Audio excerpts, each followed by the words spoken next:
I think when the phrase video game is mentioned to most non-gamers, they tend to think of retro gaming. You know, 8-bit, a soundtrack made of beeps and boops, and levels. As every day goes by, the concept of a video game level becomes more and more abstract. What was once the entire structure of a video game, finish level 1-1 to get to level 1-2, finish that for 1-3, and so on. Nowadays, most games just don't have levels. Or at least they won't tell you they do. Think about it. Other than maybe a platformer, when was the last time you played a video game that straight said, "This is level 1"? Is this simply the art form moving on, or is this a case of video games losing their identity? Modern gaming is as cinematic as ever, and that sounds like 100% a good thing, right? On one hand, it is, grander stories are being told. We're seeing levels of immersion and graphical fidelity that we have never seen before. But sometimes we have to stop and assess. Am I even playing a video game anymore? The Last of Us was way ahead of its time. Despite coming out in the PS3 era, the game is the blueprint for what came after in terms of cinematic gaming. No levels, no video gamey tropes, just pure immersion and story.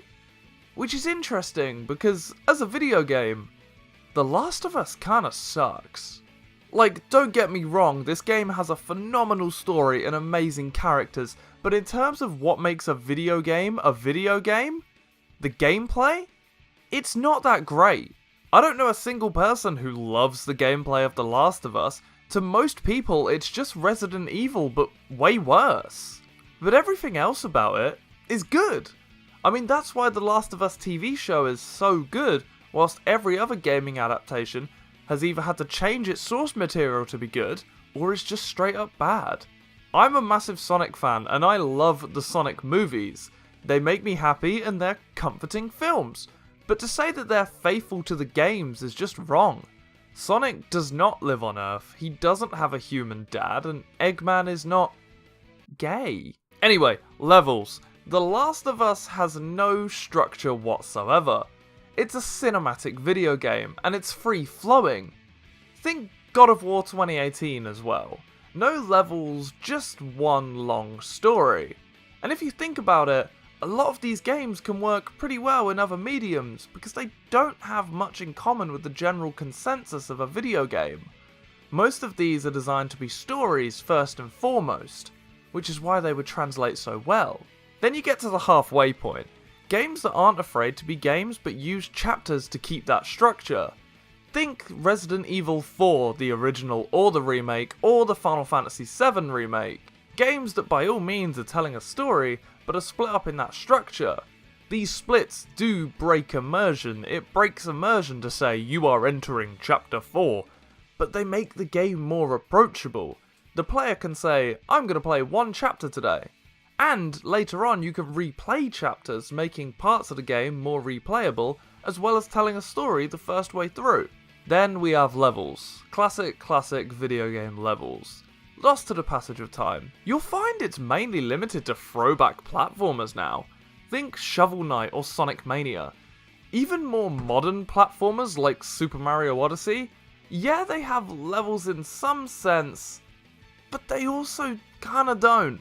Again, these scream video game, and you'll notice that the numbers are getting lower and lower every day. Most shooters don't even have levels anymore, but you think of older games like Doom did. Even having a level now is considered a throwback. The entire gaming industry is moving away from gaming tropes like levels, and I don't think that's a bad thing at all. New ideas are born from innovations like this. It just feels like sometimes, with the death of some of these tropes, gaming is losing what makes the medium special.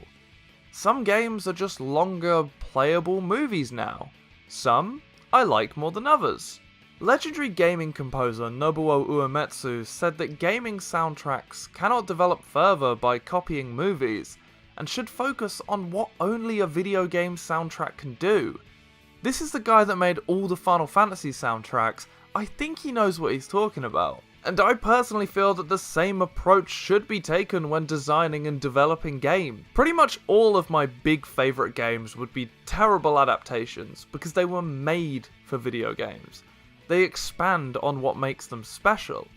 And if we move away from this, while the stories will be great, we may lose a bit of that classic video game feel.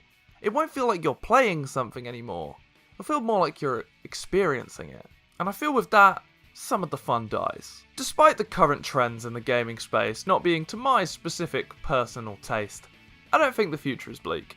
The retro revival scene is bigger than ever, modern cinematic games are mostly still bangers to be honest, and there's still plenty of time for the old gaming tropes to be reinvented. Think about open world games. They may not have levels, but as you progress, the world expands. Red Dead 2 introduces more areas as the story progresses. Yes, you can access them anytime, but as you progress the story, you get proper context and content to explore in these areas. Elden Ring locks areas behind bosses, and that means the player has to defeat the boss and is rewarded for winning by having whole new areas to explore. Kinda like unlocking a new level by defeating the previous one, right?